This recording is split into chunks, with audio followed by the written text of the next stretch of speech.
Hello दोस्तों, आप सभी का फिर से आपके अपना परिवार माधव एनसीईआरटी क्लासेस में स्वागत है। आज का यह वीडियो जो है क्लास 12th हिंदी 100 मार्क्स का है, जो साइंस आर्ट्स कॉमर्स तीनों के लिए बहुत ज़रूरी है। हम लगातार आपका क्लास दे रहे हैं, थोड़ा भी यहाँ पर जो है कंजूसी नहीं कर रहे हैं, या थोड़ा जो भी हो मतलब कि टाइम को मतलब देखते हुए आपका क्लास डेली चल रहा है। तो आप लोग पीडीएफ के लिए टेलीग्राम या व्हाट्सएप ग्रुप अवश्य ज्वाइन कर लीजिए, जिसका लिंक डिस्क्रिप्शन में होगा। खैर ये सब बात तो बात की है। आप लोग का कल हमने टेस्ट लिए थे, लगभग कल हम लिए थे टेस्ट, तो टेस्ट में कितना अंक आया है हम वो सब जो है व्हाट्सएप में बता दिए हैं। तो आप लोग भी टेस्ट डेली लगाया कीजिए, और कितना आता है इस चीज़ को भी आप लोग आकलन कर सकते हैं कि आपकी तैयारी क्या है। पहला जो है क्वेश्चन है, ये 7 पार्ट है, पुत्र वियोग, जिसका लेखक कौन है ऊपर में हमने आपको बता दिए हैं, सुभद्रा कुमारी चौहान है।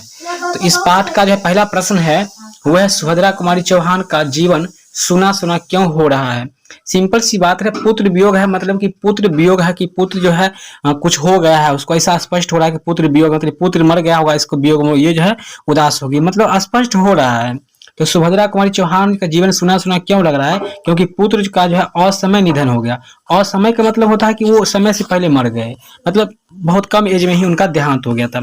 सुभद्रा कुमारी चौहान स्वयं को असहाय क्यों कहती है, तो ऑप्शन बी होगा, पुत्र वियोग के कारण, यानी पुत्र का जो है मर गया था, जिसका दुख उनको सहन नहीं हुआ था। बेचारी पुत्र के वियोग में जो है धीरे धीरे क्या हो गई थी, कमजोर महसूस होने लगी थी, और स्वयं को असहाय महसूस होती थी। माँ का दर्द तो आप समझ सकते हैं क्या हो सकता है।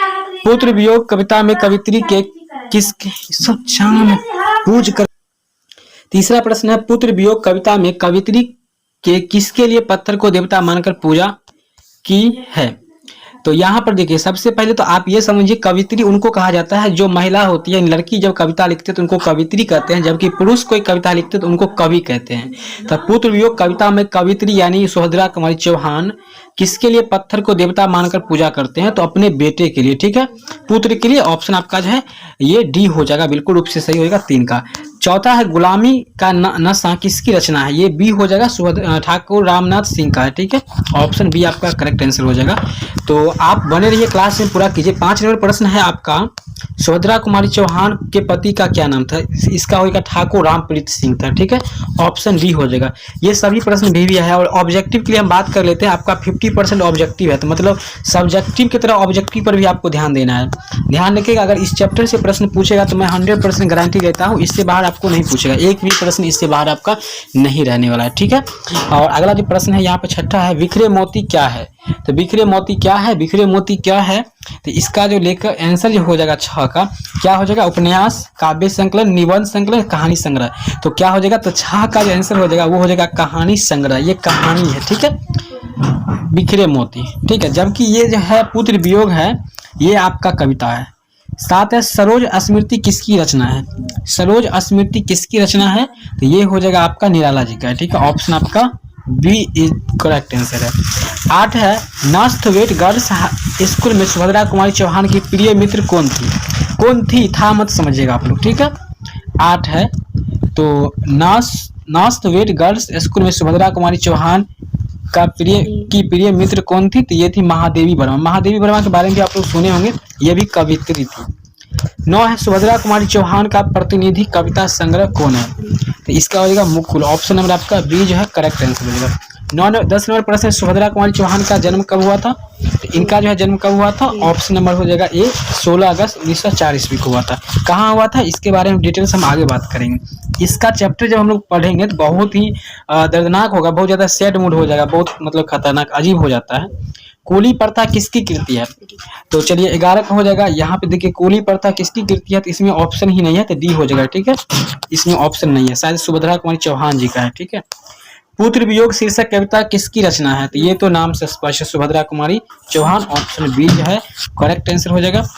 13 नंबर प्रश्न है, सुभद्रा कुमारी चौहान का जन्म कहाँ हुआ था। सुभद्रा कुमारी चौहान का जन्म जो हुआ है ये इलाहाबाद में हुआ था, वर्तमान में ये यूपी में पड़ता है, मतलब उत्तर प्रदेश में पड़ता है, ठीक है, और अगस्त में हुआ था इनका जन्म। ऊपर हमने आपको डेट ऑफ बर्थ इनका बता दिए थे, ठीक है, आप लोग बर्थडे पार्टी में जरूर जाइएगा। 16 है, सुभद्रा कुमारी चौहान को किस पार्टी का एमएलए चुना गया था। एमएलए मतलब समझ सकते हैं, एमएलए बनी थी, बहुत महान आदमी होगी, मतलब बड़े आदमी होगी, तो ये कांग्रेस पार्टी का, ठीक है, उस समय कांग्रेस का ज्यादा चलती था, अभी तो भाजपा की चलती है, आप लोगों को पता होगा। और बताइएगा कि अभी केंद्र में किसकी सरकार है, कांग्रेस का या फिर भाजपा की। सुभद्रा कुमारी चौहान किस वर्ग की कवित्री मानी जाती है? देखिए थोड़ा हम फास्ट बोल देते होंगे तो आप कमेंट करिएगा कि सर थोड़ा स्लो होइए, हवा बिहार की तरह मत भागिए, ठीक है ना। तो ये सब थोड़ा अपना कंट्रोल करिएगा, मतलब हम भी कंट्रोल करेंगे। तो 15 का बी होगा राष्ट्रीय भावधारा की, ठीक है, ऑप्शन आपका बी हो जाएगा। 16 है सुभद्रा कुमारी चौहान की कौन सी कृति नहीं है? देखिए यहाँ पर जो ये सी जो है ये इनकी कृति नहीं है, बाकी ये 3 जो है सुभद्रा कुमारी की कृति है, मतलब इनके द्वारा लिखा गया है। याद रखिएगा, पूछ देगा सुभद्रा कुमारी के द्वारा लिखा गया 3 कृत का नाम लिखिए, तो ऑब्जेक्टिव में से चोरी कर लीजिएगा, ये 3 का नाम लिखिएगा, इसको छोड़ दीजिएगा सी वाला को। 17 है सुभद्रा कुमारी चौहान की कौन सी कृति है? तो ये तो डी हो जाएगा सभा खेल। देखिए इसका पीडीएफ जो है डिजिटल तैयार हो चुका है, हम ग्रुप में डेली दे रहे हैं, तो ग्रुप ज्वाइन कर लीजिए, लिंक डिस्क्रिप्शन होगा। और वीडियो को अधिक से अधिक शेयर कीजिए, शेयर नहीं हो रहा है, बहुत सारे बच्चे नहीं आ रहे हैं, मजा नहीं आ रहा है। 18 है सुभद्रा जी के साहित्य में अपने योग के मूल उद्देश्य उसके भिन्न भिन्न रूप में अपनी आमरणहीन प्रकृति शैली में प्रकट हुए, यह किस कथक का है? तो ये हो जाएगा मुक्ति बोध कथक का है, ठीक है, ऑप्शन आपका ये हो जाएगा। 19 नंबर प्रश्न है सुभद्रा कुमारी चौहान के अनुसार माँ के लिए अपने मन को समझाना कब कठिन हो जाता है? देखिए माँ के लिए उस समय कठिन हो जाता है जब उनका जो है पुत्र की मृत्यु हो जाता है, जब किसी का पुत्र यानी बेटा का जब किसी भी महिला का मरते हैं तो उस समय शायद वो दर्द नहीं सह पाती है, बहुत जीवन का सबसे बड़ा कष्ट उनको उसी समय होता है, ठीक है, भगवान करे ऐसा किसी माँ के साथ ना हो। पुत्र वियोग शीर्षक कविता में कवियत्री का खिलौना को क्या है? तो उनका बेटा जब उनका खिलौना था, तो हम समझ रहे हैं ना, तो उनका पुत्र हो जाएगा, ठीक है, पुत्र हो जाएगा, ऑप्शन नंबर ए हो जाएगा। 21 है सुभद्रा कुमारी चौहान अपनी पढ़ाई छोड़कर किस आंदोलन में सक्रिय भूमिका निभाई थी? तो उस समय जो आंदोलन चल रहा था, उस समय आंदोलन चल रहा था आपका असहयोग आंदोलन, जो गांधी जी के द्वारा चलाया गया था, ठीक है, ऑप्शन आपका बी हो जाएगा। हिस्ट्री भी हो गया। पुत्र वियोग कविता में कवियत्री ने अपने असामयिक मृत पुत्र के किस शब्द का प्रयोग नहीं किया है? पुत्र को किस शब्द का था? अनमोल रतन, ये शब्द नहीं प्रयोग किया, क्योंकि अनमोल रतन उनका खो चुके थे, बेचारी मर गए थे, तो वो बहुत ज्यादा कष्ट में। पुत्र वियोग किसकी रचना है? तो नाम से स्पष्ट है सुभद्रा कुमारी चौहान। सुभद्रा कुमारी चौहान के पिता का क्या नाम था? हाँ यहाँ पर थोड़ा ध्यान दीजिएगा, सुभद्रा कुमारी चौहान के पिताजी का यानी फादर के नाम क्या था? इनके फादर का जो नाम था वो नाम था इनका ठाकुर जगमोहन सिंह था, ठीक है, शायद यही था, डी है। वैसे किसी क्वेश्चन में अगर आपको डाउट लग रहा होगा तो कमेंट करके बता दीजिएगा, हो सकता है हम भी रोबोट नहीं है, आदमी है, हो सकता है मिस्टेक हो गया होगा। 25 है सुभद्रा कुमारी चौहान की लिखी कविता कौन सी है? तो पुत्र वियोग। देखिए यहाँ पर थोड़ा ऑप्शन सटा कर दिया गया है, लगता है कि प्यारे नन्हे बेटा, प्यारे नन्हे का जो है ये विनोद कुमार शुक्ल है, हार का जीत का भी कोई है, गाँव का कर, ये सब आगे पढ़ेंगे हम लोग, अभी नहीं पढ़े हैं, तो आपका बी हो जाएगा। कल इसका सब्जेक्टिव होगा तो आप लोग ज्वाइन हो जाइएगा।